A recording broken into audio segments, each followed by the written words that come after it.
mbokk yi déglukat yi ma leen naa daldi santa di leen daldi gërëm di leen daldi jox seen wàccukaay si lu nga xam ne mooy Gamfans TV from ngeen daldi àndaa ñun seen naataango seen xarit si ku nga xam ne mooy coach Sana àndaa tam ku nga xam ne mooy Moussa Fall si gannaaw nag am na fa ku nga xam ne mooy Lamin Baro daanaka noonu tamit daldi profito di daldi nuyu ku nga xam ne mooy Omar Jata daanaka ku nga xam ne mooy Ras Juda ak ku nga xam ne mooy Wuye man nag seen xarit seen rokasi ku nga xam ne mooy Buuba Jaalo fala boowee bu leen daldi fàtte ngeen daldi tasaare lu ngeen xam ne mooy programme bi pour ñu bari mun see daldi jot wala ñoo daldi dem rek fu nga xam ne mooy Santiago Bernabéu tey nag di leen fi daldi dalal ku nga xam ne mooy Lamin Sané daldi nekk si coach ku nga xam ne mooy Falcons daanaka tam daldi nekk si elite association mu nga xam ne mooy Gambia Football Coaches Association seen PRO kooku dinañ ko fi daldi am wante ne tam neen daldi start lu nga xam ne mooy build up bi diggante Gambia ak lu nga xam ne mooy chat si fu noo daldi tëjee lu nga xam ne mooy programme bi nag ñu daldi xool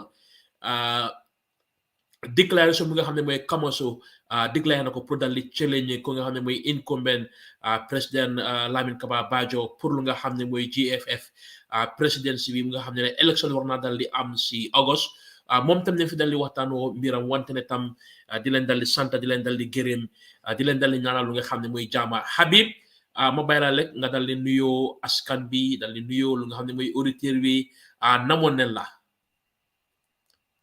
Assalamualaikum, guys. It's always good to be back here on Gam Football Fans TV. Hashtag Straight Talk Wednesday.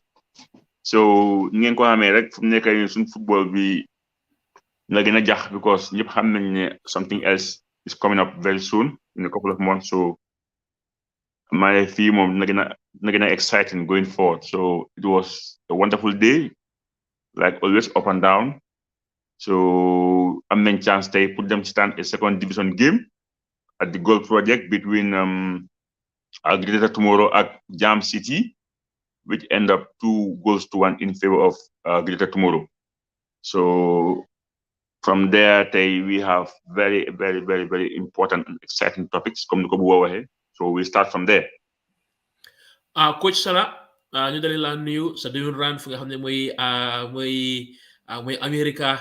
su ma xelum dalee demee si Kamoso rek jamono boobu Habib daf dee dali ci sene maa ngi dikka estate yow tam jamono boobu play wala woon nga xam ne mooy koñ wante yaa ngi play one love I mean cepe ne ma kunko ñande bëgg a xam nga attribute seen boppa ina nga play koñ bi o nga play one love so jamono nuyoo rek Sana jamono ne ma kunko 97 98 99 2000 2001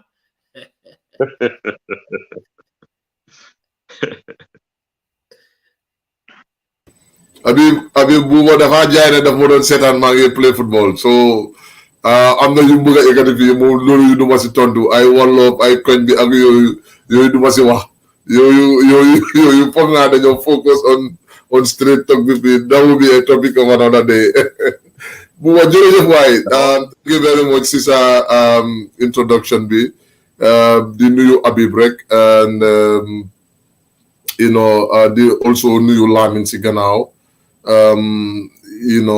di nuyu ñoom wuyee ñoom nekk si background bi yëpp di ba pare jaajëfal suñ gars yi ñu nekk di ñu seetaan ñoom agenda humble Balde si seen Lamin Aliou Wenga nag try na ba agenda bi léegi mu nekk something trending because léegi whatever comes is an agenda so ñu ko nuyu ever present guy a very hardworking guy ñu ko nuyu moo Sidou Sané yëpp they doing an extremely great job for the women football and I think it's very important pour ñu acknowledge loolu di wax ne rek ne Habib am na li mu wax football bi foog naa mu ngi gën a interesting right now and then ñu ngi gis a lot of revelations ñoo xam ne ñu ngi ñëw on board and ñun like we always said and we will keep on saying it ñun football Gambia will come to us first before any other thing even su fekkee ne la sax Habib moo nekk si hot seat bi sax it's not going to stop us from doing what we got to do we will always try to put the country first because that is all we have so then whoever comes in here then go hall then go scrutinize we're going to share our opinion that is the most important thing And at the end of the day, Gambian football is going to win. So we have some interesting times ahead. Habib, tey am neen news bu neex di dal di firndeel ne ay code bu dal di nekk si biir Hamburg mu jënte dal di jàppa ku nga xam ne mooy Bakary Jatta de lu ko dal di tuumaloon loolu jàppum ko Sana Habib mu ngi Habib yaa ma dégg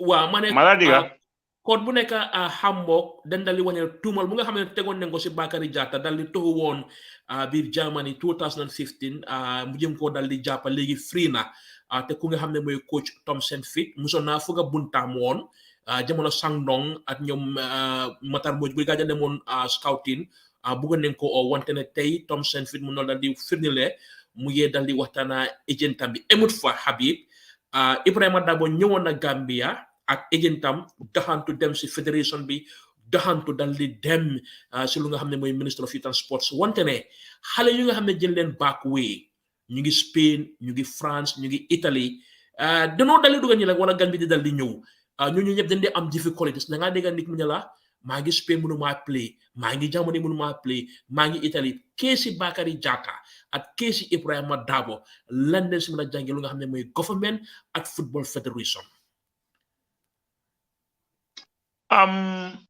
It's two different headlines yoo xam ne dañ véré ko soo xoolee bu Bakary bi boobu ñu ñëpp xam nga dafa joxoon headache because nekkoon na loo xam ne sax man sax gëm naa ne sax moo ko teree spark comme nu mu war a sparkee because knowing his potential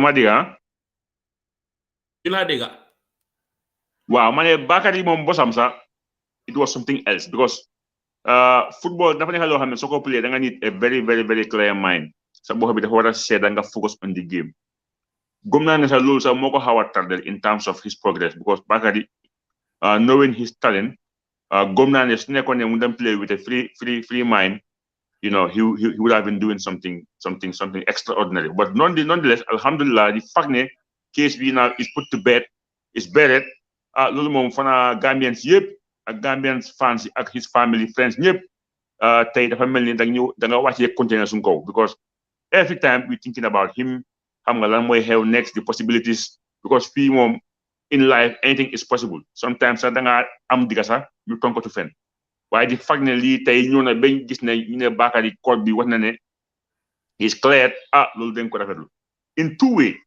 dañ ko rafetlu because Gambian la dañ ko indi jama dañ ko rafetlu léegi dinañ mën a am access to have him in our national team which I think most of the fans am nga ñu dam xaar ku mel ni moom mu ñëw join suñ team bi because kuy play Germany in the top football kooku war na mu add value into our national team so dégg is a news boo xam ne ñëpp ko welcome Habib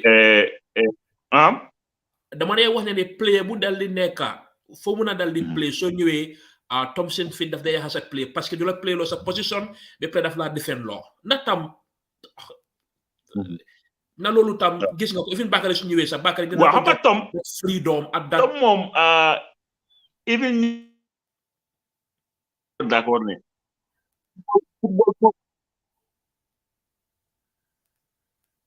waaw mooy li ma la wax nii Tom nu moo play fourth players duñ gaaw a enjoy seen game si nu moo play because daf laa restrict ngay defend and player boo xam ne fourth player la lum play all his life soo ko indee di ko defend loo yaa ngi ko rey so di mën a am the best out of those players because of his tactics so I think going forward loolu is not sustainable he should change his tactic Buba he should definitely change his tactic because soo xoolee the Gambian national team squad bi the amount of fourth players suñu am tout ma white players dafa bari so I think we should be among the potential to attack teams not ne we have to attack every opponent no waaye fu mu nekk nii fu ñu toll right now Gambia teams yi nga xam ne dañoo moytu gars yi warta bari waaye di fag ne Tom moo fa nekk and moom dafa am lu mu gëm it makes life difficult for most of the fourth players and then too much defending easy because man waxtaan ak ñaari players yoo xam ne ñu woon si AFCON ñu maa woon ne bro defend dafa métti defend dafa métti and at one point fekk nga mistake or fekk nga late 1 second or half second and then that's a goal. So I think Bakary tey ñu ngi ko free nii it's a good news ñu ngi ko rafetlu and then dina mën a available pour ñëw playal Gambia which is a fantastic news. Lu ñu si moo jàngee nag mooy going forward our authority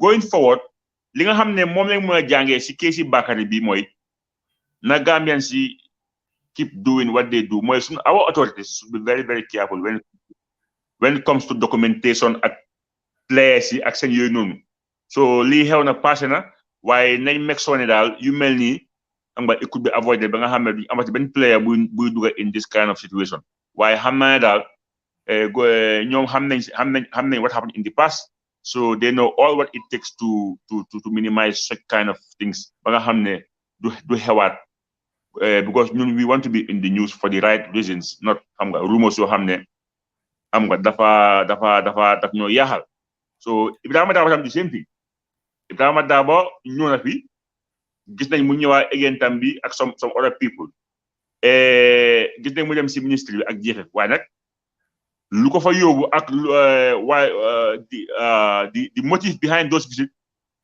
man xaw ma ko maybe Buba you know because gis ma benn press release bu wane why he was there am I understand so dafa hard pour ma xam exactly what happened waaye xam naa ne it was all about sports suma xel loolu la ma jox so back way bi dëgg la dafa claim a lot of life a lot of Gambians xam nga ñoo drown in the sea yoo xam ne xam nga they are irreplaceable but in the flip side tamit am na ñoo xam ne xam nga they make ends meet and then at least ñu ngi see gis ne players yoo xam ne they are coming from the back way and then ñu ngi ko make in life and they are coming to join national team so either way rek it's destiny ñun moom we have faith so yàlla mooy dogal am na ñoo xam ne fa lañ jaar yàlla moo waxoon ne fa la ñoo aw kenn du si mun dara aw nañ fa ñi romba ñi des so ñi nga xam ne romba nañ tamit bay play football ba tey ñu ñëw di player Gambia alhamdulillah so da nga gis ne keesi Ibrahima bi ak bu Bakary bi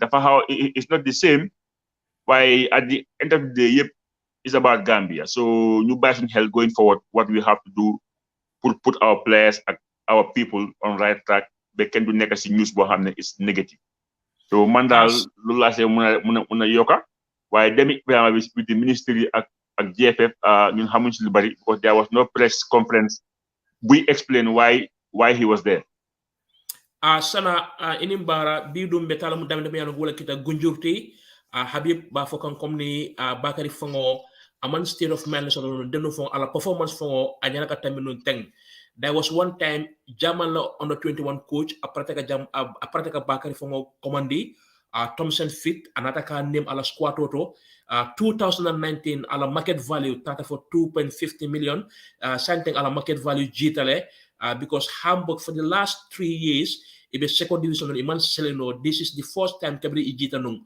but nonetheless Bakary la performance so week in week out aka betale kunundung kiti bunda to yan wol keto nung Hamburg la district court anata ka foko Bakary dal he is innocent pour ay stage dam to yan ko aketa jamati anu fanan bi fanan ninki baro wurita ka foko Bakary Fongo asake no Thompson Fit anala agent fongo be demo kala pour nga jiko na Bakary Fongo so tonto Gambia ning chati ma fongo Bakary ko finally after 3 years lungo lung iba numa kan mo jama baya jigele ko nung which on len kabona na mo ko wala kita build newspaper Bakary la ko ya kara nyaadi le sana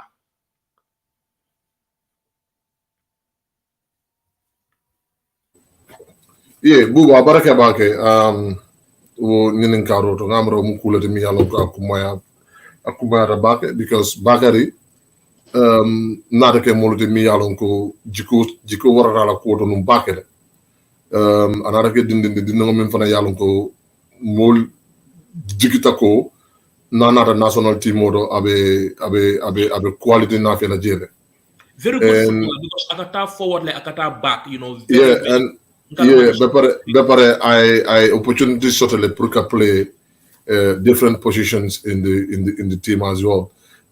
Nin kumudrong mole mi yalon ko versatile tale. And nada bula problem le kono. Problem mi yalon ko a sensitive to balkene. Nte people like me nte fangang bande num pour ka diamo la kola because another ke kule de mi yalon ko hakil tu balang momon de be fem fola ja nyanta ke la trend de mi yalon ko yemil lonje and then han yemin fa lonje fa wato dol nin kusifal yeda bondije because administrative do ko le nyenti no another ke mo de mimba no ma another ke mo de fana min site abake aka mo nyinin kala for everywhere nga understand ko aka hali mo dol fambe Liberia ke kumande ke nyinin ka nyinin case nyina so bari alhamdulillah bakari kodi ya clearly ko yemimbi la kan amon soto umu kule de mi yalon ka kontano warta bake be pare abibi kuma dantan nefo ala kuoto ni aje bakar la performance fo mo race amanta dula da janta futala daming ni mu kulo de mi yalon ko asa ni se ko bele na fe no ay you know isa soron no nyin nale isa ku jama ke no nyin nale wonar wo bat nala ko ala state of mind abe ala concentration of jila bakale at a focus no la and then you know wona nata ke kulo de mi yalon ka mo bele soto but Bakari has a very strong character because even in ko bebe caring you saw him play italo na komi o problems fa be lara kumukan court ko be lara kumukan mi yalon ko ata fa malong abe dan nadame but alhamdulillah you know he held his head up I focused I make sure that I loyal bula and mazakunda dokula wolela doku kenyanta minkela te focus ala football kan comme ça a clear ngaji ko nyanta solo time demanding I settled down already then ntol sina dia muno ngaji be fonsa soto no pour que pour le Gambia national team modo because mo le mi yalon ko nana da je abe fenne na fela na national team modo expose anin consistency o ba kan already ni aji be abe play kan Hamburg you know you think you needed those kind of energetic players in the national team modo and I think kule mi yalon ko a kontano warta bi bake sana Bakari, I was the first journalist ka kuo safe ka kuo for you know but what to be for nang nkafra dindugol nkafra mol fanang ko mi alon ko be duwa ka kan no ade fongo kabrin beta kan Cameroon anata ka 300 fongo euro fongo denna akonye ko kana safe kana fo moye ngay ko ha bismillah bari fanang akane fanang kayro côté sana be legi legi la dal tie wala ñoo xal sum guest bi ku nga xamne moy Lamine Sané sana 2020 21 be February Gambia Coaches Association definitely a lot of coaching course C licensing wala D licensing you know which is very very much important wante affaire ci dem na man daf ma dal di inon fan na ngeen de jëlé xaliss pour conduct those course because fogg na ne C course bi and coaches don't pay $10,000 in this role coaches are pay 10,000 pour ñu def C licensing bi fan la fédération bi ñëwé pour dal di chip in because so dal di xolé ci right office Omar Jatta mu ngi wone ne fédération bi dañ jël xaliss di wone ne capacity building baxna torop like kep kuy tok ci benn bi muy Rhino muy Young Hawks muy Sporting Real ñu am the required training the requirement badges ci jamono wante affaire xaliss bi tam fédération bi ñoo dé sponsor coaches association pour ñu def courses yi because every day yaa ngi dégg coaching course demoon na fi ba fi def FIFA youth coaching course wante ñu ici match ñoom xale bi nga xam ne ñu 45 years waaw buuba sa laajte bi am na solo du ma si bëggoon a dugg nag si yooyu waaye comme straight talk la dama see wax lu ma si xam and I think it's important nit ñi xam loolu man nekk naa serve naa coaches association bi on different capacities I was a member I was a registered member depuis 2001 be bala ma jóge Gambia so obviously I have served them in different capacities, from a member to a captain member to an executive member. You know, make an elected executive member as well. Bima Fajogi, I was the Assistant Secretary General, so I kind of know a lot about it. But the fact of the matter is, Bima Faneka, the association wasn't having yearly support from the Gambia Football Federation. I know that it has changed now, but I'm not the one who should come up and I understand now the federation is giving a lump sum of money to the allied associations, especially moreover the coaching association, you know, as subvention. Ñun bindoon nañ several times to make sure that ñu am funds pour loo xam ne dafa mën a sustain suñ activities yi. Because lu dee xew mooy dañ dee binda an activity plan, yearly activity plan, ñu submit ko si federation bi, so they would know exactly this is the work plan of the coaching association for the next 12 months. Bokk na si run clinics yi, bokk na si registered courses yoo xam ne it has to be facilitated by the federation through the coaches association, because ñaari affaire moo fi am. Federation bi we can coaching association bi we can only send in our suñ activity plan to the federation for consideration. It is up to them to say mun nañoo def lii, mun nañoo def lii. But all I know, we struggled to exhaust suñ activity plan bi. Yes, federation bi dañu daan support. Sometimes they could come on 100%. Hardly they come on 100%. Why I'm not few of the courses you have running around the country. The federation give out the funds to run it. Article 23 delegates at votes. ñu ngi dali wax ne coaching association am na ñaari nit ñi nga xam ne mën nañoo votal in an incoming election. Example comme ça su ñëwee propose lu ëpp lu fédération bi dal di nekk nag tam seen vote si tam at this subvention like it's like buy and take la dañ leen dee dal di jinda ndax façon yooyu, because ñu ngi dal di wane ne article 23 mi ngi dal di wane ne elite association, especially coaches association, am nañ 2 votes. Na fooguloo ne tam this subvention example layman dañ ko di provide 100%, 50%. I mean, like foog na the elite association léegi nii coaches association mu si gën a taxaw, mu si gën a réglé, mu si gën a am prospect, because seen congress bi, seen activities yi, I mean, it's top notch. It's better than the Players Association, the women football, the referees. Doguma la balal ma mën nga continuer.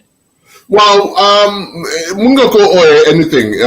Ku nekk am nga sa opinion. Why foog nga ne you need to know the composition of this allied association. No. This is not personal. It's very important to ask it, because nit ñi dañoo xalaat ne subvention la, and then is it about they wanted to have their votes? Man, I would tend to disagree with that, because this is an organ body in the Gambia Football Federation, and self-running cost be. There is an administrative running cost that is sent from FIFA to the Gambia Football Federation to run, because Gambia Football Federation is an association inside FIFA. So we have to look at it at that way. The coaching association, the referees association, the players association is also an allied association to the Gambia Football Federation. So obviously, a funding, there should be a specific amount of money that should be allocated for the coaching department and the coaching association and their runnings. And no, you cannot go around here. It should be the Gambia Football Federation. Yes, so and that the timing of this timing of this subvention, I would say it's wrong.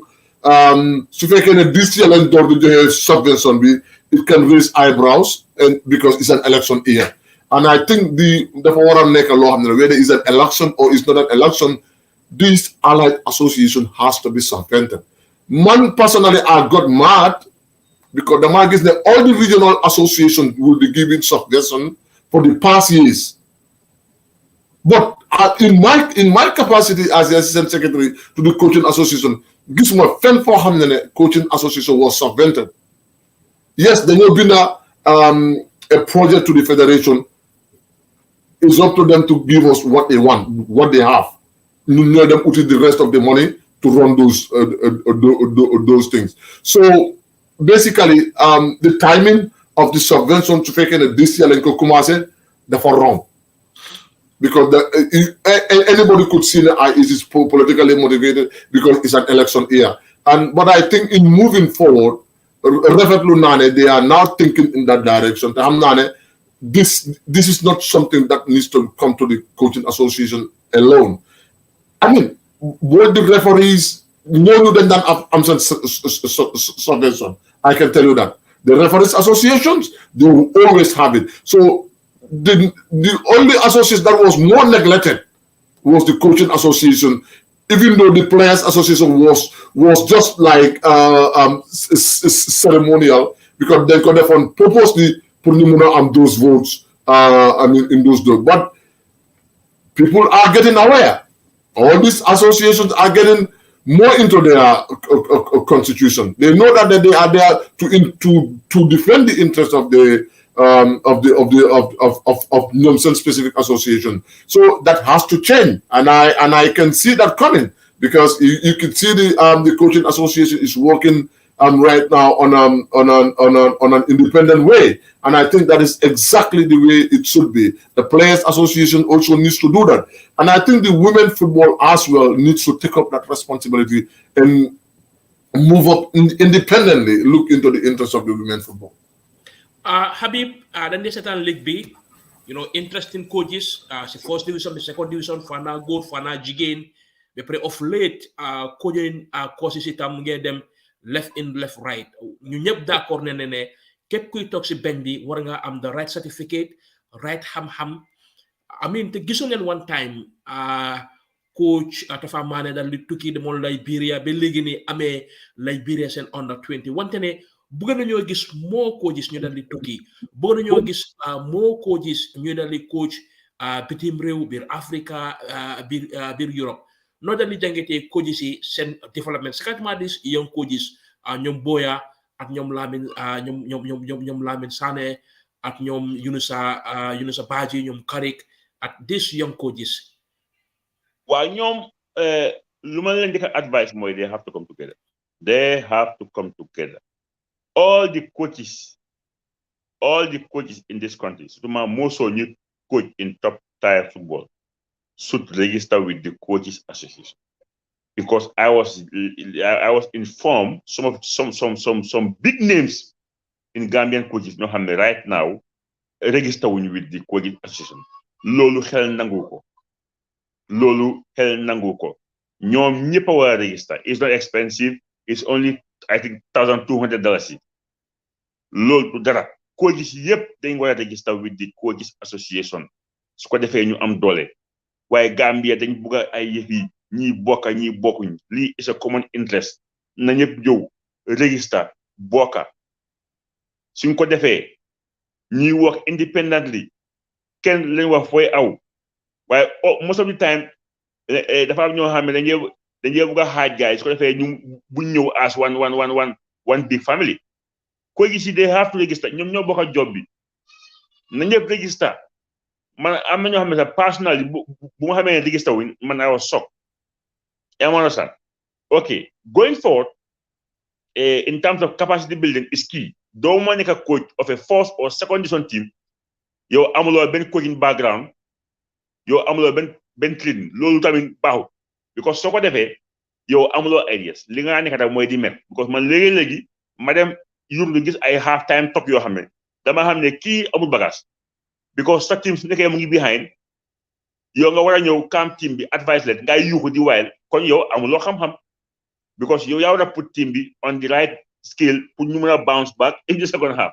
So loolu moo laa wan ne most of these coaches need training. Ñeneen ngi tam ameen training, but they still have this ego of I'm the coach.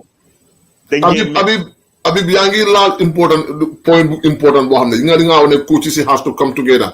That is basically the problem of Gambian coaches. Wow. It is man mënuma imagine yow nga nekk a coach in the Gambia, you don't want to associate yourself with the coaching association because of things that is you see, these are some of the issues you have is affecting our football. I know. Because these are key football players in the country. No one should take up this role to make sure that all the coaches should register with the coaching association. If not, you are not going to sit on the bench of the GFF. Let me tell you this, and I can tell you categorically tonight. During my time at the coaching association, we wrote numerous times to the federation, to regularize our coaching work curriculum. Because the association got the powers to lobby courses from FIFA and CAF, not the coaching association. And I'm not telling the GFF, they recommend the coaches that are going to do those courses. But now, I am glad that the trend will change. Okay? Trend will change in a way where they say the federation agreed with the association there. All the coaches, they both C and D license in the near future. Or A license has to be a member of the Gambia Football Coaching Association, which is going to give them powers to make sure that you send the right coaches to the right courses. All right, and then also we should make sure that our league, our first and second division coaches, our coaches know they are trained coaches. The fact that coaches is Jarion.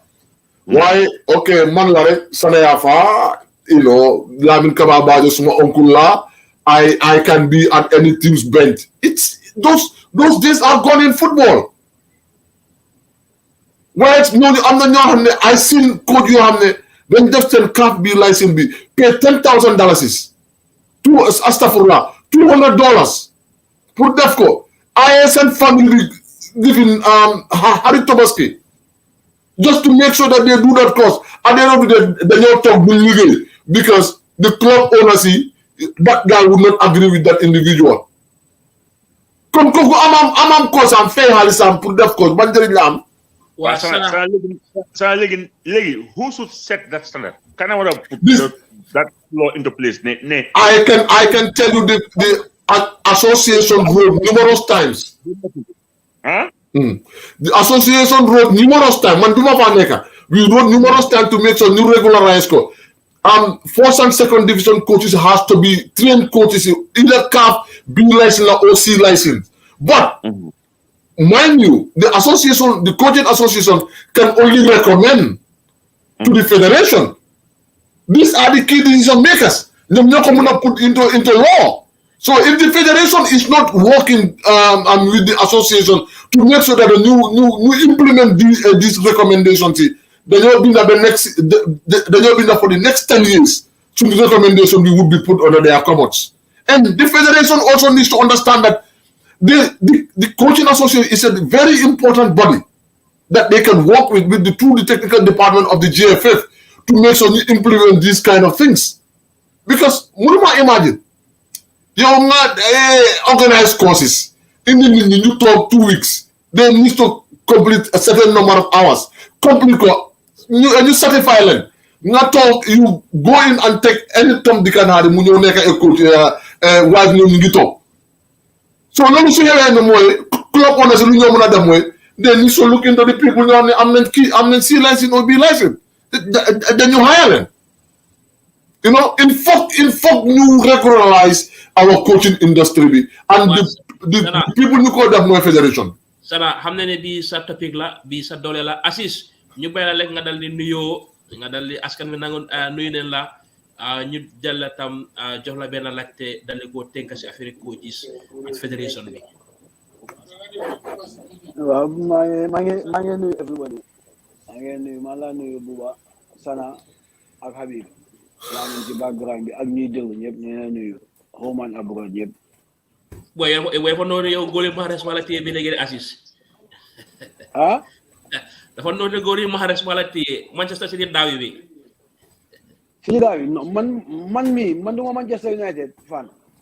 What Assis like school football PE teachers ak borom académie yaaga neen biir even Habib sa jaar na académie jaroon na xaw ma gil ko xaw ma fan like PE teachers yi ak académie si tam like coaching course bi tam naka la mun a éegee si gars yi ba nga xam ne after danoo mun a build even Jaraaf ñu ngi build académie under 11 under 13 ba gars yi mun a am sa académie regional football under 15 like coaching course yi tam naka la mun a éegee si ñaari boor yooyu tam muy PE teachers yi ak académie coach si académie yi tam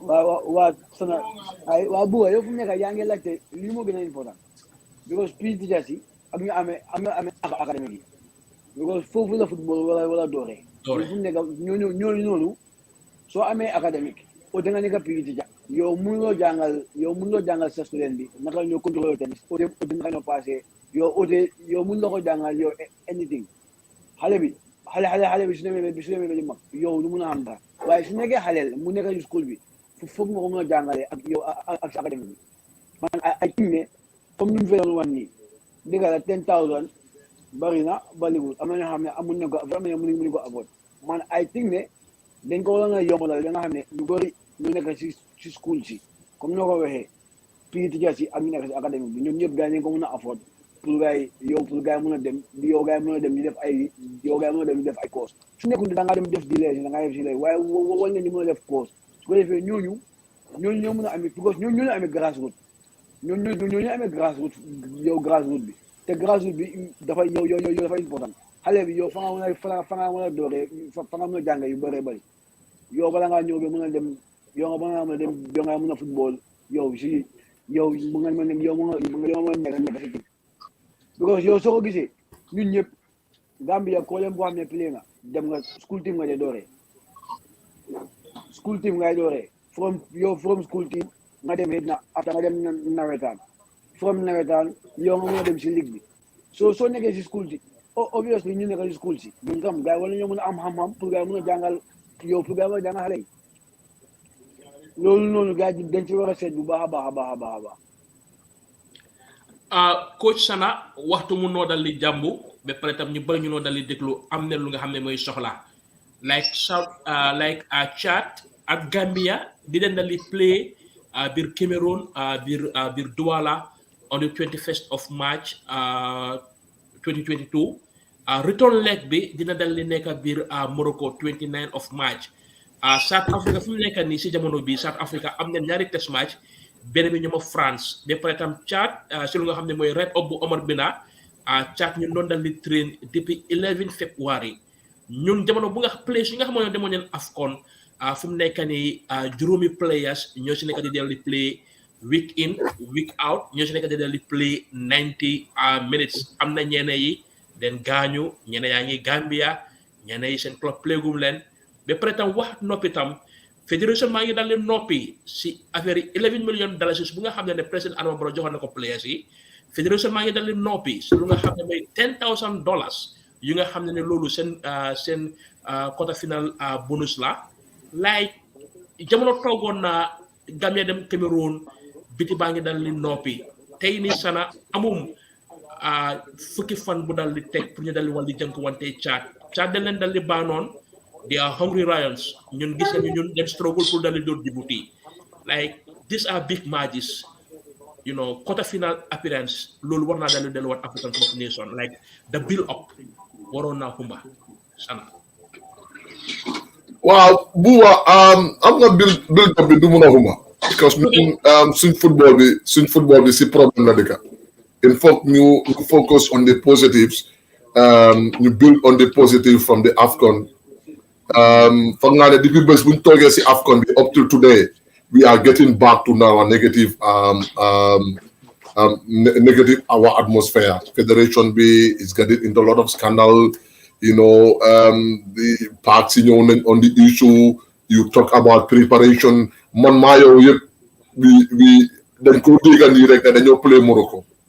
The Gambian public has not been notified that they play Morocco. The Banjul and you play our home game. The Morocco and you play. The Guinea-Bissau and you play. So Federation B has not gone out to talk to nobody about this issue. That is the high degree of disrespectful to the Gambian football. After Bunjagi AFCON B, You know, but Nanyo Holko, what are the kind of people we had in the federation? You know, they always want to get into controversy. They always want to get into the wrong side of the things because that is what they know. You know, it is sad that we, as of now, we, Monmayo, and important people don't even know where we are going to play our home game. Lulu is a negative impact. But while they don't play Morocco, Lulu, there is no statement.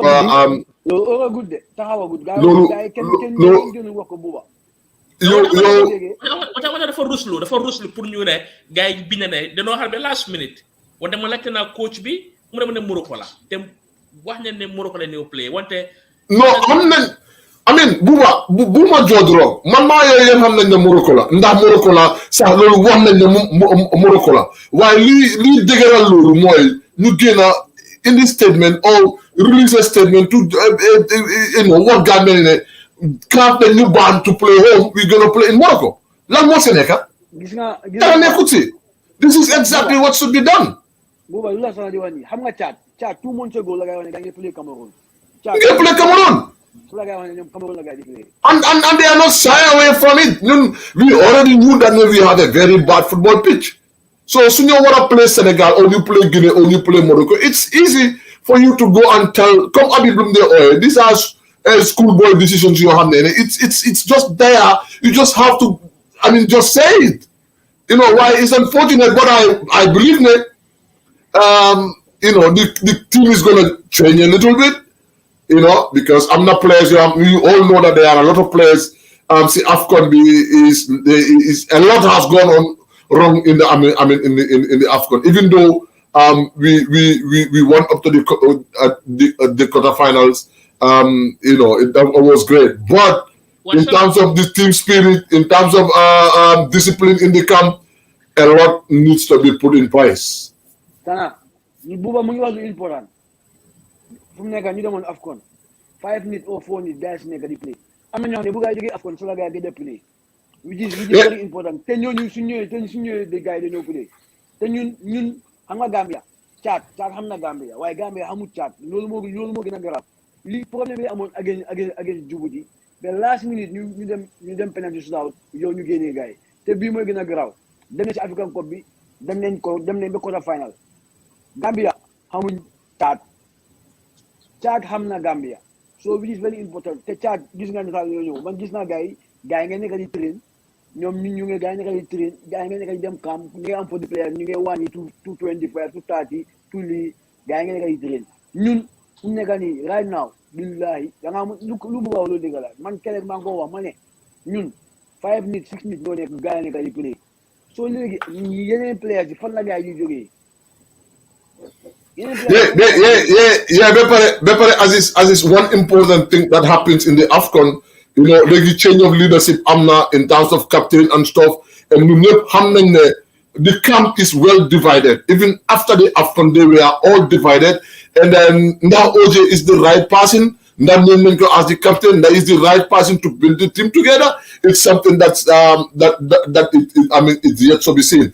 And what fitness? We don't players. Our players are not just playing. No, it's the hard fact. Now the coach is going to use this opportunity, to change his mindset towards our players. Because against Cameroon, it was a missed opportunity for the Gambians to show what we can do.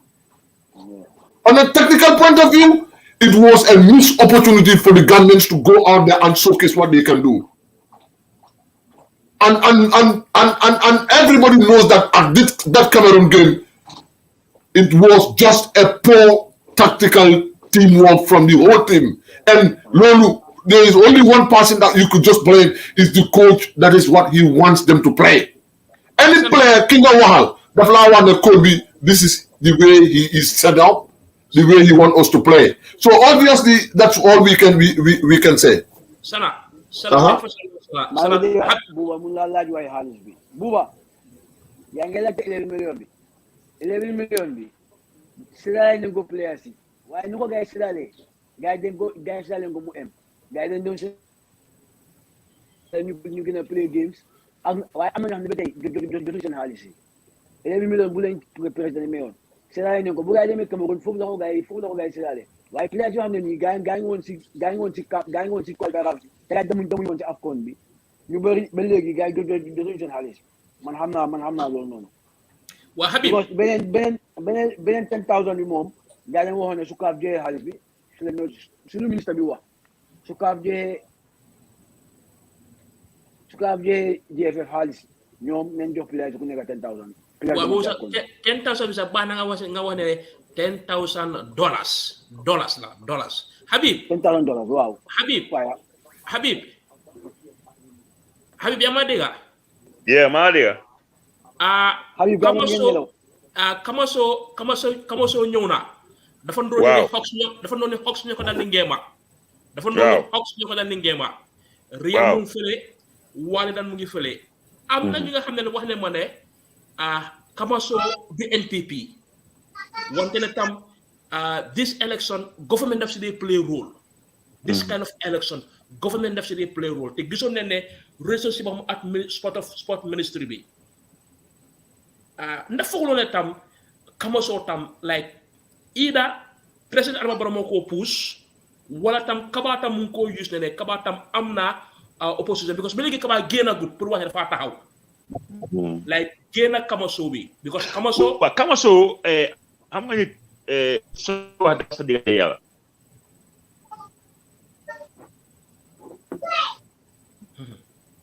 Kamaso Sadibou Kamaso su nit di wax sa diggante yàlla da ngaa wax li nga xam Sadibou kenn mosu koo gis si politique man mosuma gis Sadibou mu affiliate boppam to any political party I've never seen that so su nit waree taxaw di wax di indi affaire NPP I think those are just bad way of doing things lii man ma ko gisee Kamaso Gambian la like any other Gambian so am na right mu gis ne moom war naa mën a taxaw make change mu taxaw man noonu laa ko gisee ba with time dañ mën a understand lu bari seet camp bi Kamaso bi xam nga who are behind and everything but for now di ko taxal ak NPP loolu I don't think loolu it's fair because nit ki soo ko taxal dara da nga ko faa gis.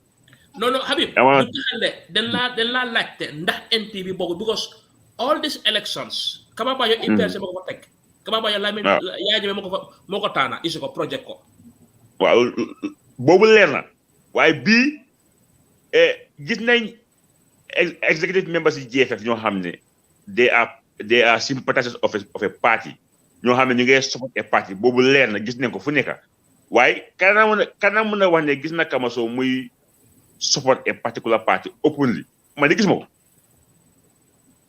so du ma ko mën a te su ma bëggee taxaw wax loolu mooy maa ngi wax lu ma ne xam nga tey su ñu waxee ne Lamin Jaase is a NPP sympathizer da ngaa ne waaw because mu ngi koo wax mu ngi koo jëfee yaa ngi ko gis loolu leer na waaye pour Sadibou nag kenn gis man de gisuma ko gisuma fenn fu ñu waxee ne and then work with the minister doesn't mean ne yow NPP bi am na ministre bi am na xaritam yoo xam ne nekkuñ NPP man xam naa xaritam yoo xam ne ñooñu nekkuñ NPP te xaritam lañ so I think ne sometimes ñun dañ dee bëgg a indi politique su lu nekk nag in Gambia because right now foofu lañ toll whatever we do or does fekk ñu jéem laa taxal ne kii waa fii la kii waa fii la kii waa fii la waaye loolu yëpp time moo ñu ko may with time dinañ xam ku nekk fi ka far waaye pour Sadibou wax sa diggante yàlla moom mosuma gis Sadibou fenn si benn parti waaw waaye soo ma lay jaase ma ne la waaw boo gis naa ko soo ma lay lantombang gis naa ko ñooñu ñu ngi koo binda ñu ngi koo wax ñu ngi koo jëfee parce que Sadibou for now su ma waxee loolu moom maa ngi ko tooñ waa Habib te fa solo Assis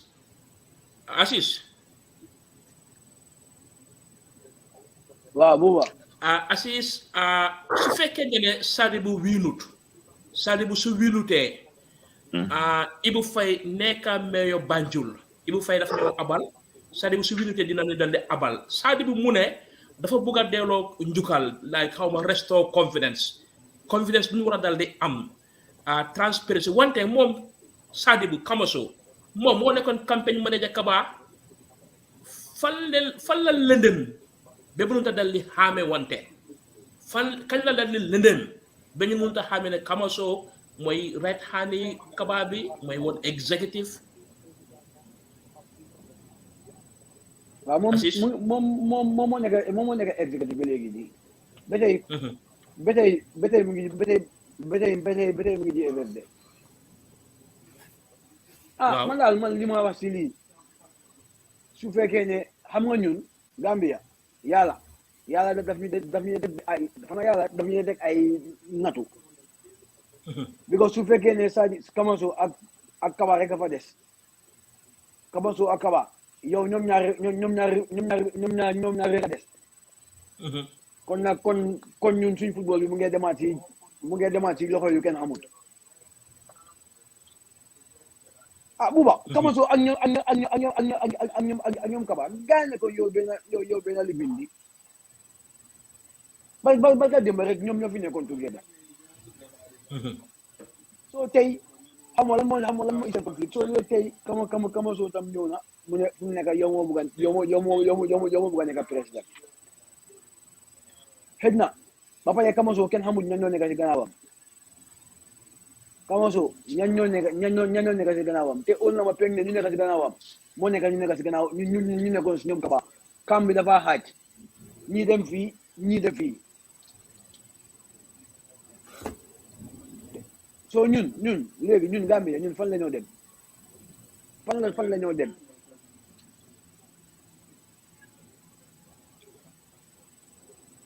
fan la ñoo dem waa Assis ma ñëwaat coach Sana. Buba mala dégg tey seen ne ma benn vidéo KG5 mini stadium ñu ne development is in progress ñu no upload update Bakary Jammeh jiitu Ibu Faye topp si man gis waaw maa ngi ñëw naa démba xaw ma tey process ñu moom mën dëgga waaw Assis maa ngi ñëw ñu ne ñu ngi progress den demoon too daal wante Sana development yi park si du pare fii ba August women football xaalis bu mu fa daldi dugal ñëwagut national team bi tam war mandargaam taxawaay war na ëpp fii ndax tam like there is a new leadership bu mën a daldi change li Sana transparency ak muy communicate effectively because fédération bi tey dugal leen vidéo di wax project development léegi sax kenn ñu leen dee seetaan fii la ko association bi jël jox Modou Lamine Niasse award ak Coro Menga interview bool ñooñu Dawda Sissoko films ko one of the best goal dugalal vidéo yooyu wante ngay toog di wax project si because nit amul time di déglu project nit yaa ngi si time yi parliament election ak yooyu so nana fédération bi like produce videos that are good Sana wante lu ma moom moo ñu ne affaire yi paak si le xaalis bi like naka la ko mën a dal toppante because we cannot afford a new leadership mais après we cannot leave this Kaba pour bu dem scotch free Sana ñun si diggante bi gis naa bu ñoo dem live ma dégg li gars yi di wax dafa ruslu lu ngay wax ñoom no, I think the headline was to enlighten people about the GFF projects, FIFA projects, GFF FIFA projects. Can I enlighten? And what are you going to enlighten people about? The fact of the matter is, the GFF know very well that they know that the Gambians knew exactly that criminalism began Amsen beer. And people are not going to let them just go by it like that. People are going to say it. So now all they're doing is limagismoy damage control. They will come up with mechanisms to remedy law. How do you remedy that? In fact, you know what? Man, I think that, I am fully aware. No, can be more judge wrong.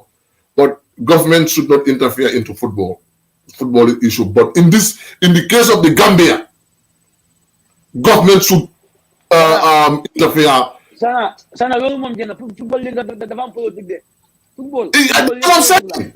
Because ñu mun ñoo yow la xaw right now Ukraine te tay mo football amul politique football dafa am politique bu baax a baax you imagine Gambian tax either ñoom they are with this thing oh ñu ñëw ñu wax by force bi gars yi dañ ci am hand right now government ni Gambia dañ am hand I am beginning to believe that there are a lot of people under the payroll of the Gambia Football Federation and they are not working in the federation. This has been said, Deganako, Madeganko, and the same trend wouldn't continue with Nyunga accused of corruption. The same thing will continue. So I will begin to see the bigger picture. So the one they go football. Hey, there are people under the payroll of the federation and are not working in the federation. So those people are the decision makers. They're supposed to be the decision makers. It is high time for the government to interfere in our football, and how is born should be invested in football is invested in football. Because Leo is wrong. It's completely wrong. Federation be Russian. I'm dara look at na dañu organize like a program pour enlighten nit ñi. Yow loolu lañ la ko tegee. Kan nga enlighten? Ko xamut. You know that you got the funds, nga misuse all the funds. Enlighten, can I enlighten? Guys, misuse ko de, mun post nga misuse man, misuse tama nga boy. That's what I'm saying. Ay ba sen post. Kama so mom su bué am nit direct na ñew rek gëna wax ñi lu gay def yépp. I'm ñoo Kamaso bi. As is no Kamaso bi. Légui la Gambians di doora xam exactly what is happening. Kamaso to figure dafa bëgg keep his integrity. I understand one of the reasons why he wants to run is because he cannot change what is being doing, what they are doing, so he has to go against the system, which I completely agree. So because system, you have to be there. Now that he was there, and he thinks that football needs a turnaround, football needs to restore confidence. Restore confidence. If you want people to have your confidence, you have to tell us, because he was there. We have to give him a chance. Mu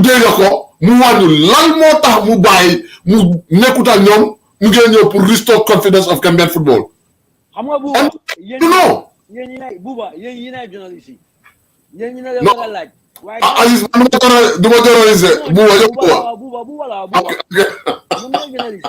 Yeen fu nekk yeen wala dimbali su Kamaso ñëwee Kamaso dañ ko wala laaj lan moo tax nga bàyyi ñi te yaa daa ne ko du gëna Kamaso su bëggee ñi di gom ko dañ ñi taxaw na ñëw mu wax problème yi nekk GFF ñëpp xam ne waaye na ñëw moom mu gëna moom fa nekkoon mu ne lii ak lii no as is the simplest question is yaa ngi woon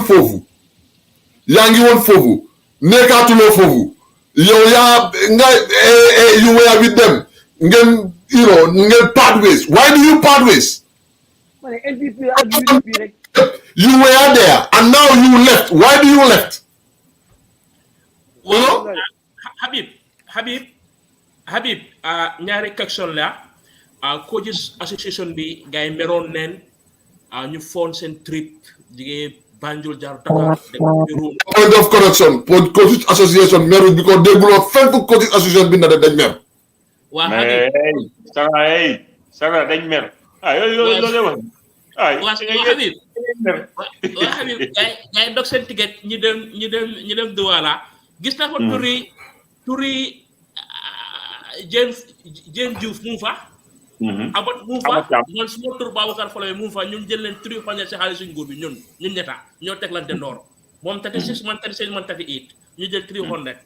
Wante guys ñëw leen ñu ne bi leen technical report which is very interesting Habib like for some technical report boobu tam laajte naa ko woon amat mu ne foog naa ni journaliste dañ ko dal di jot Monday su fekkee ne ñoom dem neen ñu seetu ñu binda lan dañoo xaar si coach bi lan dañoo xaar si organisation committee bi pour ñu dal di wàññi ñu every single dalasi fan lam dal di dugga trip bi lan moo si failures lan moo si success wante pour ngacce ngalama coaches association bi guys seen technical report bu nga xam ne present nañ ko si Gambian Football Federation despite ne amul that resources no ko dal di jàngatee waaw ñoom loolu dañ ko rafetlu definitely li nga xam ne is what is expected from them.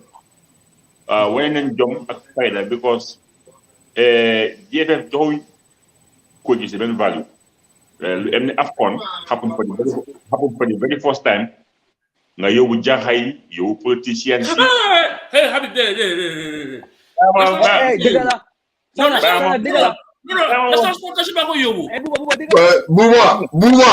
Buba yow da nga dem Cameroon yaa ngi fa te ñun demuñ Cameroon waaye lu ñu am Cameroon yow sa bopp sax bul ñu waxloo de bul ñu waxloo baax na. Yow nga nga demee AFCON yóbbuloo coaches association nga xam ne going forward suñ football seen loxo la moo nekk going forward ñëpp xam nañ ne technical report dafa war a ñëw naka la moo ñëwee yóbbu leen jox leen all the benefits yoo xam ne war nañ ko mën a am to execute their job the best way develop ñoom it ñu nekk waa dëkk bi dëkk si dëkk bi bugga dëkk bi buñ leen xeewee ñu wane leen ñu dem fi leen dëkk ñoom it ne ñu waxtaan among themselves ba find a way pour ebal jéen ak Amathian loolu dañ ko rafetlu loolu si nga soo déggee si dëkk ñu bugg laa beddi bugg laa génneloo du ko nangu ñoom dañ luñ def loolu mooy leading by example yóbbuñ leen ñoom dem nañ amuñ si dem they watch all the games ñu ñëpp si binda a technical report jox ko jeexe na suñu amoon jom bu baax they should be crying because koo xam ne yónniwuloo ko feel la ko paas moom mu dem mu ñëw binda report teg ko sa loxo gàcce passé wul loolu anybody ku am deret gàcce war na la rek because loolu ñoom ñoo ko waroon a pioneer gis ne ko gis si dem nañ ko gis association moo ëppa doole football association level li beneen ñu ay retired player ñii they are in the game ñoo leen group the next batches of coach for our country nga xeeb leen yóbbuloo leen ba ñoom ñu feel seen bopp pass with some good Gambian stakeholders ñoo xam ne ñoo dugal foofu seen xaalis pour yóbbu amal ak jéem loolu is a good thing so right now there is a technical report boo xam ne dina nañ ko joxe nañ ko I think the most important thing mooy ndax nañ ko implementation bi mooy yëpp parce que Gambia ñun duñ jee foog nga fayal saa buñ bindee nga kontaan waaye ndax nañ ko implement so ñoom seen liggéey job well done because def nañ what they are supposed to do and then Buba wax na something very important player of the month coach of the month bi ñu ko joxee ba léegi gisuma GFF wax si dara te ñoom ñooy the boss of anything loo xam ne has to do with football in our country ñoom waxuñ si dara binduñ si xam nga they are busy campaigning because ñoom right now door nañ campagne ñoom campaign because what they are doing right now for the past 5 years defuñ ko so why now ba pare yow yaa ngi wax loo xam ne ñun xam nañ ko ba pare pax yi comme neex dafa dem pax amul kenn ku mun a stop anybody from going to the park with your camera amul Gambia parks yëpp xam nañ fan la ñu ñëpp xam nañ fan la parks nekk Gambia si am nañ access to the park tey soo bëggoon a picture of Brikama just a phone call da nga am a picture or a video so loolu du problème we are disappointed that they are focusing more of the election forgetting the work at hand mooy fexe ba liggéey parks ñoom foofu la ñoo xaar gaay ñoom jeex right now wax bi amatul njëriñ all what they are doing amul benn njëriñ let them focus on working nit ñi are waiting for results ñun bëgguñ campagne bëgguñ wax bëgguñ vidéo bëgguñ propaganda let them just do the work it's as simple as that am na ñu ma gis ñuy wax man sometimes Buba parts of the same feather flock together buñ jee wax ne kii bokk si kii ñoom ñëpp a em ko nga waaw kii nii noo kii dañ ko leexee ñoom ngay gis ñu ñëw on plateforme di wax so ñoom ñëpp a em nañ jéem a job ñu bàyyi campagne bi nit ñi amuñ time campagne we want to see the parks ready ko gis nag going forward fekk gars yi jéem na la di ut ñoo jéem a propose gars yi o ñoo jéem a neexalee gars yi because dañ mel waaye ñun suñ nit ñi dañ neexal koo dugal 10,000 su posa mu siiñ dem dina yoxos mbala salaat guddi reer kontaan te loolu lekk Aziz la de waaye yaa ngi tooñ Aziz non suñ nit ñi buuba suñ nit ñi dañ neex a jënda suñ nit ñi yow da nga fàtte fi ñoo joxee National Assembly 10,000 mu ko jël mu noppi looy xaar si ay coaches association nagay xam ne they are there for Gambian people and Gambian footballers and Gambian sports ñoom am nañ voting rights so it gives them more relevance and they want their votes fu mu nekk nii they will try to put them in a tight corner seet baxa buñ leen jox neexal leen ñi nga xam ne ñooy vote and ñu bàyyi ndeku te gis nga fii ku fi bàyyi ndeku xamal ne da nga bitlee Gambie gis nañ fi ñoo xam ne dañ leen day jox $10,000 pass so bul worry Sana we will look out for it xam naa ñoo xam ne dañ leen approach pour leen fay salary from now on towards the election waaw wax naa ko buuba bi mu ne ko ne fédération bi am na ñu bari ñu am ñu si payroll fédération bi they are not even working at the federation bés bu GFF ñëwee ñu ne dañoo bëgg a counter loolu na ko gaay counter rek waa Habib Aziz am nga 2 minutes rek nga dal di daaneel sa kàddu bi fii ba ñu dal di dem ba ajuma nga ne den yow buuba Aziz amul 2 minutes de dañoo wax we still have to talk until 20 past 5 20 on top of the hour waaw Buba we still have to talk Buba waa Aziz xam nga ni problème bi Buba yow sa yow man tay dama la joxala suspect non yaa ngi gis mbir mi buuba bu mu jógee ko Cameroon bu mu jógee Cameroon bu mu ñëwee buuba dafa change completely non waaye bay ko man xam nga man ñii benn problème moo am poste ma doon déglu maa ngi dégg ñu la wax si yëfi coaches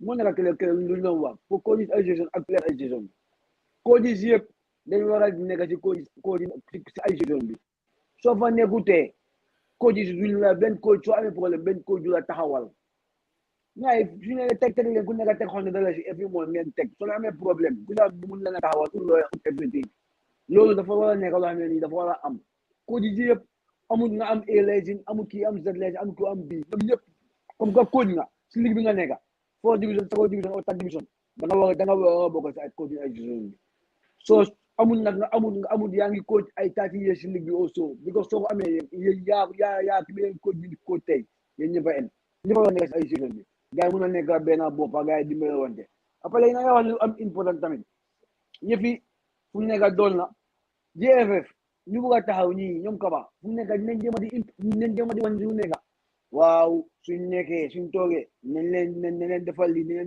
leen defal lii te ñoom ñoo fa yàgg a toog te muñ koo def léegi yéen naka leen expecté ne kooku su ñëwee ndax du ñëwaat naxaat leen yow pour gars yi nekkaat fa nit yi fu mu nekk dañ war a bàyyi suñu xel naka ngeen nekkee si time élection politicien yi ñoo ñëw nañu yow nga sànni gars yi doo leen gisaat ñu def leen ne ba next campagne gars yi ñëwaat gars yi waxaat la seen thing te xaw ma ñeeli tani som big votes la xaw ma ñaara votes ñoo war a decide football yi Gambia bi yëpp for the next 4 to 5 years ngir yàlla suñoo sànni nañ sànni wisely buñ dem rek gis ne waaw kii sana suma waay la joxoon na ma li xarama sànni ko te ona ne sana liggéey bu mu fay def du baax loolu war nañ see bàyyi bu baax a baax léegi nag suma laaj ñu am Sadibou gën a si ñëw wax mbóot bu nekk foofu noonu lu ñu xamul ñu xam ne ko de waaye moom mu fa nekk na gën a si wu ñëw wax ne lii ak lii moo tax man bugaatuma liggéey nii ma bëgg a ñëw liggéey nii waaye su fekkee dafa bëgg a ñëw di def nii boobu duñ ko nangu de na ñëw wax ne lii ak lii moo tax man ma bëgg a génn fii ma bëgg a ñëw def lii pour change lii nii bu su la neexee fi nga xam ne def waaw coach xam ne suñu waxee affaire coach dañ dee passionné Habib mu ne ngeen mer wante nga ne meruloo so jàpp ngeen jàpp ne meru leen daal wante lu ma la nekk mooy ñu ne jël naa xaalis Amat jël na yéen jël na Sana hadn't been coaches traveling to them Cameroon even for the last match against Tunisia na gañu no mëna dal jël bindal nga xamne moy technical report be pare technical report bi tam niko Habib waxe di implementation mo am solo technical report bi lan lam dal di umba ñan ñoko wara dal di janga lan lam no dal di yokatam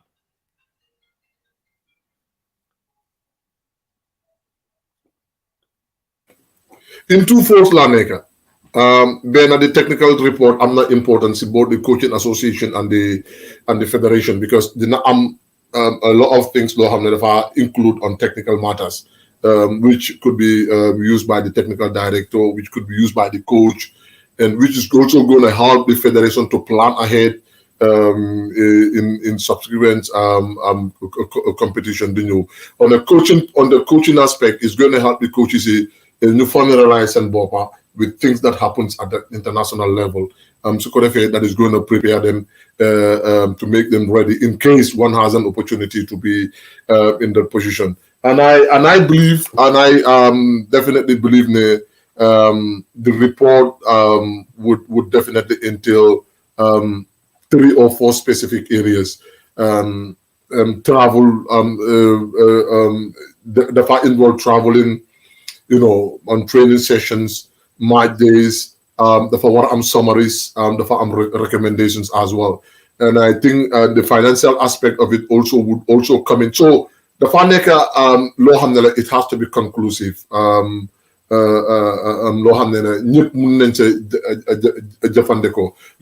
importance of report. All the areas that cover and you summarize. The most important part as well is the recommendations. What they think we can move on to be better in the other tournaments to come. Recommendations will be sent to the federation. When it is sent to the federation, it is up to them. It is up to the technical department to look at it. Not every recommendation gamuna gel, but you can take things you have there. The far yoka football, you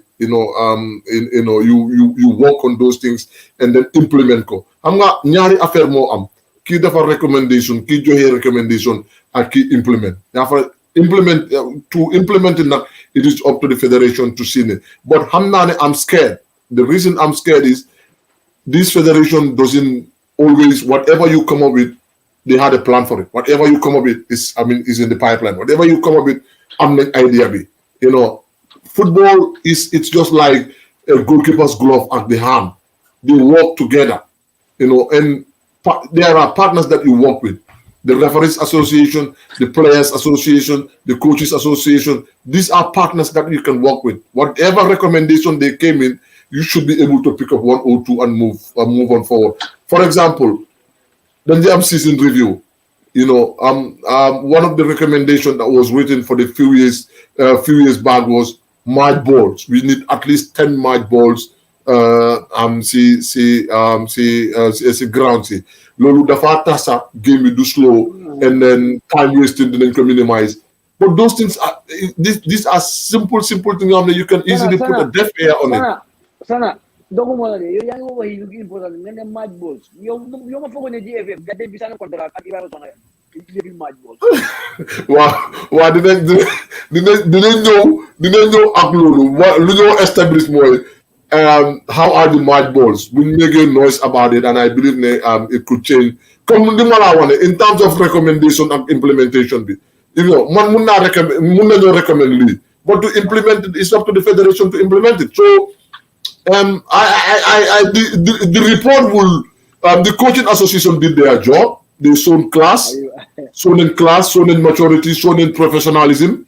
I'm not coaching myself. They are very angry why the GFCA went and presented a report to the federation. All right, and I think it's important for me to understand Lee. Niki nga def lo li nga wara def lolu taxul ne man dama wara feku The coaching association is working on the technical aspect of the game. Your federation should have asked them to send in coaches who cover the tournament. At least you come up with a technical report. They didn't, but they showed professionalism and class. New phone call, even though the funds weren't there, they work hard to get the funds and send them. The report. We don't keep it because then they have to work with the federation, to make sure that they push football to the next level. They still presented the report to the federation. Come at the Blue Morek. Now it is up to the federation to show character. We make noise, they put a deaf ear on it. If they can go in and take people that are not even connected to football and leave the coaches behind, coaches keep quiet. They're very angry. We are angry. And me, I'll be with the coaches. I was just trying to minimize the stress. Why? We are angry, but now we show class. Alec, where do we move from here? We just reminding them that you failed in your responsibilities. Sana, malima la balat, mo ne kane. No, dia fa yobu len ba. Ñom ñoo yobu sen boba. Legi ñom ndax ñom amon nañ am access bi nga xam dañu dem setan ñi gaay train, setan nekk fa ak tukol bi di joxe match ci brief about naka mo briefé ci match amé training bi yow ak everything ndax ñom su fa gaay yobu sen boba ndax ñom nañ am access bobu nonu ñepp xam nañ ne tom respect Gambien ci waxuma la respect ci nit bi waxuma la suñ ko gisi so ñooñu ñoom naka la gaay mëna démé ba mëna yóbbu seen boppa gaay yi sini bu ko su gaay demee si training bi gaay dañoo sini mëna xool gaay bi gis man loolu laa bëgg a laajte ñoom naka la gaay amee access boobu noonu. Yeah, I'm it's like we are not enemies in Gambian football. In one way or the other, we are all interconnected. I'm not accessing them to team B, to training ground, even though it was a closed door, and they were able to access some things. My days access them, don't them access for numuna gis liga wara gis, and then the reason why they are there and they did their job. And come limala wara all these things could have been easily avoided if so our football is being run to the right channels. To avoid. Assis. Ko yisi bu gaay ñëwé gaay tek seen baak gaay noppaleku jël na sama moto drive leen ba ci training ground bi ñëwa gaay toga gaay lu gaay waroon na gis yëpp gis ko so gaay war ne maa fay suma pass war na maa fay essence your taxpayers money nga loolu nga toogee limbe yow bu Aziz xam nga bëgguma woon a wax sax waaye dama wax Aziz Buba is one individual ko xam ne warta wax dara because Buba Gambians ñoo fontri ko Buba bi si Buba laa ko déggee de waaw si Buba laa ko déggee Gambians ñoo fontri bam bi ok Gambians fon la yow ni yóbbu la ba pare taxpayers yi jox la xaalis jola 300 euros pour nga dimbale sa boppa yow la nga mën a wax taxpayers yi waa Gambian coach si déedéet dama dimbale Assis ñu la gaay dem ma yow ne Assis man a gaay ñoo àndat tànka be tànka aga bo ñu def boo gisee man ma bàyyi ko si biir there is what we call approval ratings. Yeah. Mom bosam di bi limbe dafa dem down because he messed up there big time. So big time. Big time. Big time. A lot of journalists in the Gambia send approval ratings is on the floor because they buy xam nga ñu di ndox du bàyyi yoonam. Waaw. bu nag ndox bu bàyyi yoonam. Samba Diallo.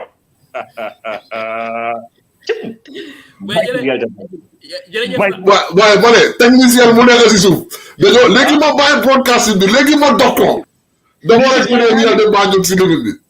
I took this video.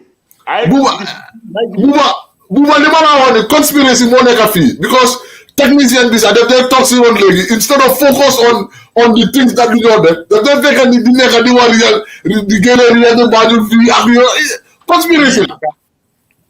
For the first time ma dem Basori balaa ma aga tunot début la am forces maa ngi aga Basori di gis penalty tunot balaa maa toog naan ju tunot balaa maa naan liwal no babol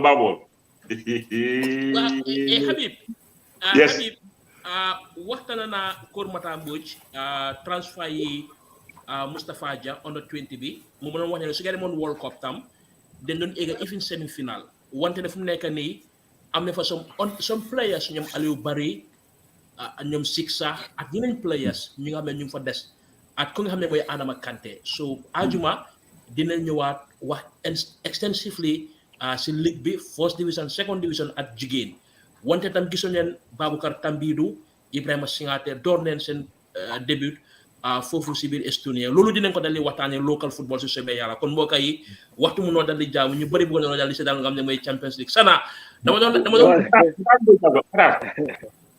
Matar laa bëgg a aatu ndaw Matar Mbodj waaw liggéeyam rafet na rafet boo xam ne dafa jéggi dayo waaye ba léegi he is undervalued by our authorities either the ministry or GFF because ba léegi amul contract what else lan la Matar war a def pour ñu war ko respect man loolu la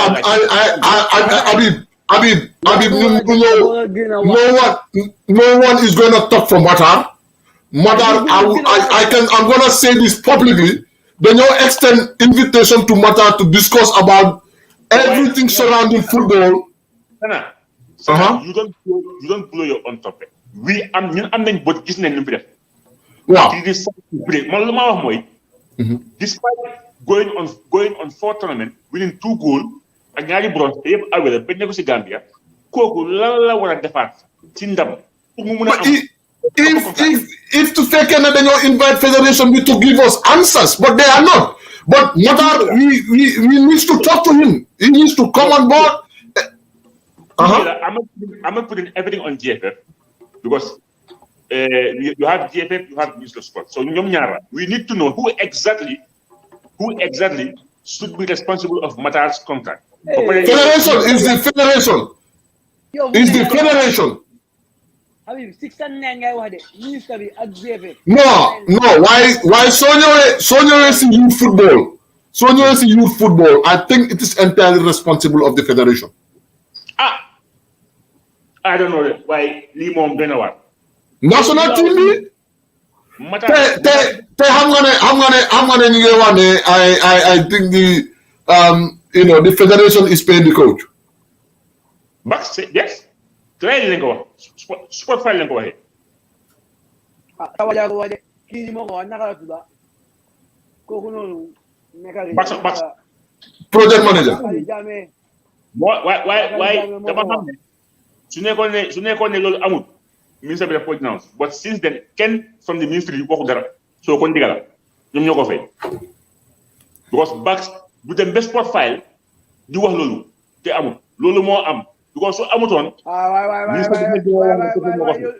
Boy Habib ñu ñëw ba waaye Bax yow ñu ñëpp a nekk di waaye Bax lu wax lu bëri amul bëri na de Bax lu wax taxaw wax amul bëri.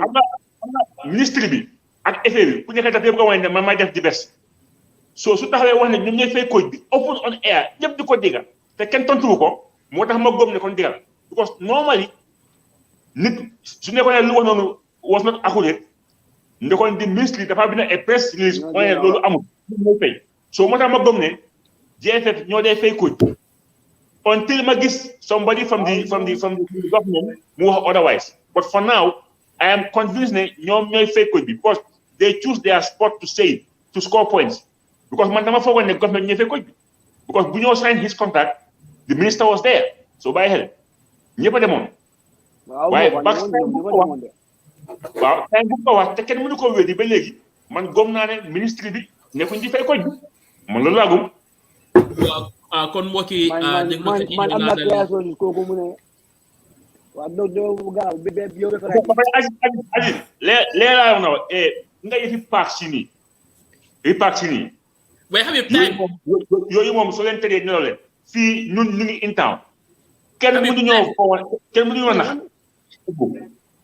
Habib man gis naa paa gi ab day barka démba gaa fa xam nga lu fa gaa doon def politique soo noonu soo gisee naka la mel gis nga comme privin ñu la wax ne def nga dara xam lu gaa génne bi mu la gaa génne ba ko noonu kenn mënu wax ne foofu defal si goal project bi ndooy dañ fa clair fu nga xam ne ñàkk fi baaxul ndooy dañ clair some part of the goal project ndooy waa koñ boobu noonu maa ngi yónnee sana vidéo dafa clair ba mu set ñu fa play football just pour wan la ne amuñ fi may romba ma xool ndooy mun ma koo muñ ma vidéo ko 30 secondes ma woon ko sana ma ko look ndooy amuñ tam fi play so dañ ñëw si goal project bi jël seen jaasi ak seen rato ut fa clair foofu ba mu set fa play man balka démba si samedi bi suñ former honor 17 ñu ma doon play ñoom Kiba ñoom Ado ñoom Ibou Ndiaye ñoom yi gars yi yow gars yi dem defoon yow gars yi dem di play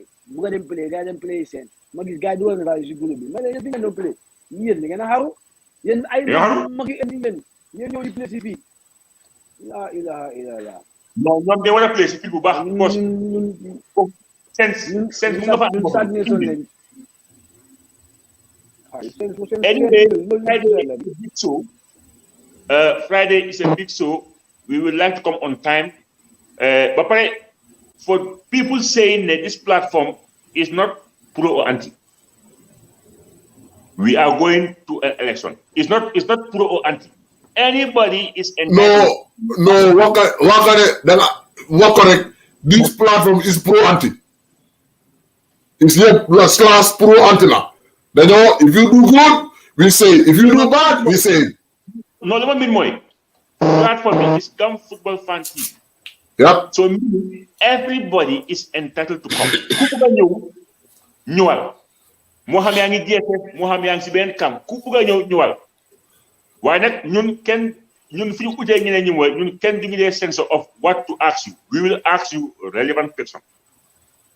Waaw. Kenn duñu wax ne laaj ma lii oh non ñun duguñ ko. bu leen génnee starting 11 bi fa mu nekk nii team bi mu ngi close door training gars duñ génnee ay yow loolu amu fi de ñun straight rek. buba da nga daanu si paxi pour ka I swear.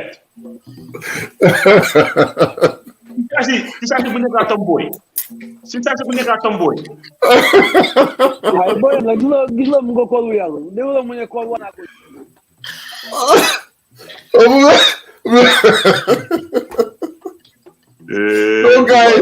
gars buba ak sa groupe bi ba léegi form commission bi de nga bëgg a invite commission bi ñu laajte leen because ba léegi ñu ngi xaar pour ngeen joxe report xam nga naka la tuddaat sax Habib Aziz buba dafa war a joxe report to the public buba public report la war a joxe. mooy yoon ñaari yoon la ñu ci plateforme da mo benn yoon ba pare du ñu am internet sax buba su waye la internet bi daawul ana Cameroun day yéen rek la seen internet bi dee bon. ba pare yooyu ma amu internet internet man ko gis beneen plateforme gis naa ko ci beneen plateforme de ngay wax waaw leer anga moo di commencé waxi Cameroun bi ñun dañ ko teggoon waaye ñu nga bee misaali Cameroun ñu ngi tegu non bu ko yow GoFundMe moom forget it